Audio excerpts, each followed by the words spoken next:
As you probably know, I like to joke that I'm a recovering awkward person. And that's because I never really learned social skills. I was very academically minded as a kid, and so I was all about test scores and homework and SAT scores. But when it came to socializing, I was completely clueless and very awkward, and that did not serve me. The science backs this up as well. Social skills for kids are essential.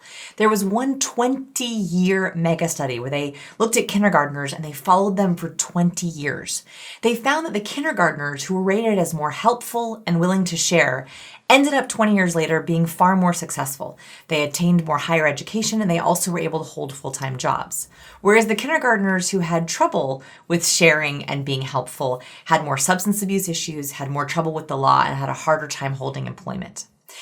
This is why I'm making this video, is I talk a lot about social skills for adults, but if you have kids in your life or you work with kids, I want to give you a different perspective on the social skills you can give to the kids in your life.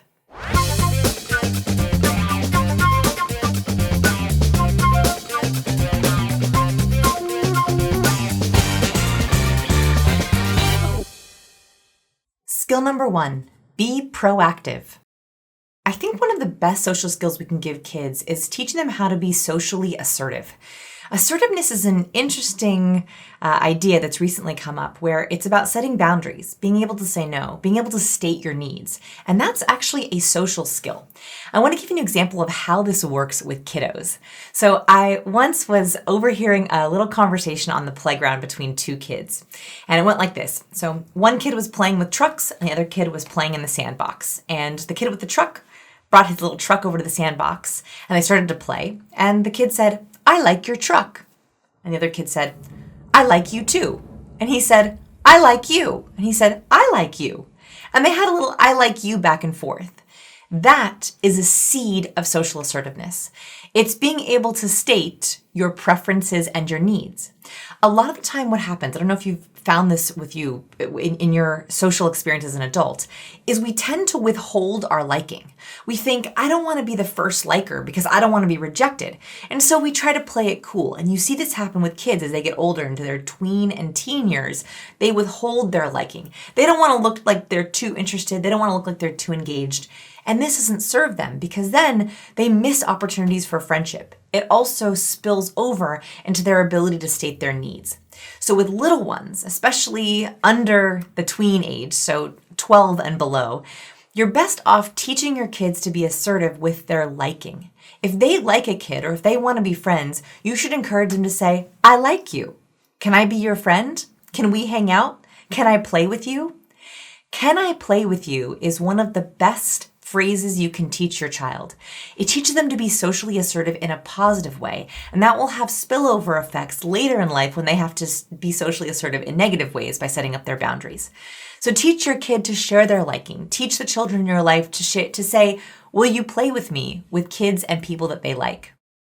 Skill number 2, begin with the end in mind. An underutilized social skill is being able to socially plan. What I mean by this is when we're thinking about our social interactions, we're often planning things out. So as adults, we think, that's someone I should know, so I want to get to know them. I'm going to take them out to coffee. I'm going to talk to them about their kids. I'm going to make sure I ask them about their hobbies. We end up, even if we don't realize it, doing a lot of social planning as adults. So a really great skill that we can give our kids is teaching them how to socially plan. The way that you do this is before school, in the car, driving to camp, is ask them about their social plans. What kids do they like? What kids don't they like? What kids make them feel excited and happy? What kids make them feel kind of nervous and anxious? And then what are they going to do about it? And this is the key piece here. So it's asking kids, so you like that new kid. What do you want to do about it? You'll see that they'll begin to create, maybe I should ask them for a play date, or maybe I should sit with them at lunch, or maybe I should join them when they play handball. The best thing that you can do is begin to help them socially plan how they're going to build relationships that work for them and how they're going to set up boundaries for relationships that don't work for them. This can work on a daily basis with school or camp or after school activities. It can also work for planning for play dates. So let's say that you have a play date coming up or your child has a play date coming up. You can say, so what kind of things do you want to do together? Why do you want to do those things? Would it be fun to do an imagination game? Do you think that they would like this snack or that snack? What kind of games do you think they would like to play at our house? Are there any toys you don't want them to share with you? Do you think that we should clean your room before they come over? So there's also ways that you can help them socially plan to set their relationships up for success. One really important social skill that I wish I had had at a younger age that took me 30 years to figure out was that it was helpful for me to set a relationship up for success by thinking about the kind of things I wanted to talk about, the kind of activities I wanted to do, and also what kind of relationship I wanted to have with the person. So help them be a social planner with their play dates, school, camp, recess, and any kind of social interaction. You're developing those skills for them to have successful social interactions later in life. Skill number 3, put first things first. So here's one of my biggest regrets. I went to college and all I was thinking about was my technical skills, getting good grades. I was a triple major, which I don't know what I was thinking. I was in school all the time. I studied all the time. I didn't really have any fun at all in college. I'm sure I wasn't very fun. If I have any of my college old friends, I didn't have many friends, any college people watching, I wasn't much fun. And that's because I was very, very focused on the academics. And my biggest regret from college is not investing more in my relationships, in my play, in my friendships. Play is an essential way to build social skills. In play, kids learn sharing, they learn cooperation, they learn boundaries.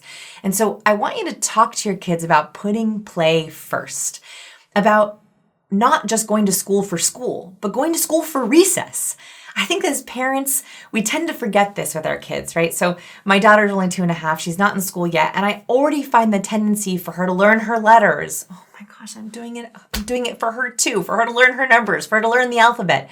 But actually, play is a great skill. So I want you to encourage your kids to not only go to school for this learning in the school, but to also think about what are they learning on the playground? What are they learning at recess? What are they learning over play dates? And make sure they understand that play is just as important as learning. It's a skill that I wish I had learned too. Seek first to understand, then to be understood. A really great social skill that you can give kids is helping them with emotional clarity and emotional predictability. What this means is it's hard enough to understand your own emotions, right? How am I feeling with someone? Do I like being with someone? Do I not like being with someone? I'm frustrated, I'm angry, I'm jealous, I'm full of regret. All those skills are essential for kids to learn for emotional intelligence. And I can do a whole nother video if you'd like on emotional intelligence for kids. A separate skill to emotional intelligence is social intelligence, which is predicting other people's emotions. So not only helping kids identify their own emotions, but helping them recognize, predict, and spot other kids' emotions. So this can be done in 2 different ways. The first is simply talking it out with them. So asking 2 questions more often. Here are my favorite 2 questions to ask kids to begin to develop their emotional clarity. First, how do you think he feels? Second, what do you think he thinks? So sub that out for he or she, depending on who you're talking about. Asking your kids to help predict what another child or even adult is thinking or feeling is helping them develop their emotional clarity, their emotional radar. The other thing that you can do is help them learn microexpressions. So microexpressions are the 7 universal basic emotions across genders and cultures and races. Children and adults all show these 7 basic emotions. What's great about this is you can teach these emotions to kids so they begin to recognize the facial expressions on their peers and adults' faces. I wish I had been able to read faces from a younger age. It would have helped me understand my teachers better, my parents better, my friends better, even myself better. So I want you to see if you can teach them the 7 basic facial expressions. And a little exciting news is we actually did a photo shoot with some kids and their facial expressions, and that's going to be coming out soon, where your kids can actually practice and look at other kids' facial expressions. But for now, start with a little tutorial, teach them the 7 emotions, see if you can make the emotions together, and see if they can spot the emotions on other people's faces. Synergize. So I think one of the best ways we can give our kids confidence, which is very, very closely tied to social skills, is to be transparent with how we are feeling and being able to share that. So I talked about sharing our liking and being socially assertive. I used to hide my awkwardness. So I did everything to hide how uncomfortable I felt in social interactions. Once I began to share how awkward I felt with my peers, I found that people were kinder to me. They understood me better. I feel like I could be my true self. The biggest social skill that we can give our kids is to teach them that however they feel, that's the right way. So if they're feeling awkward, they can say to someone, I'm not sure what to say, I feel a little awkward. Or if they're nervous about going to camp, they should find a buddy and say, I'm a little nervous, I don't know anyone. Being able to be vulnerable and transparent with the right friends, a best friend or new friends, is a really, really great way to begin to teach authenticity. And authenticity is a beautiful social skill. I think the way that we do that, the seed of authenticity for kids, is allowing them to be nervous when they're nervous, to be awkward when they're awkward, and to find safe people and spaces where they can share that. Work together. Okay, this is, I think, one of my favorite social skills, which is teaching kids the ability to collaborate and work together from a young age. I highly encourage, if you really want to take these social skills seriously, is to encourage your child to develop projects and quests with other kids.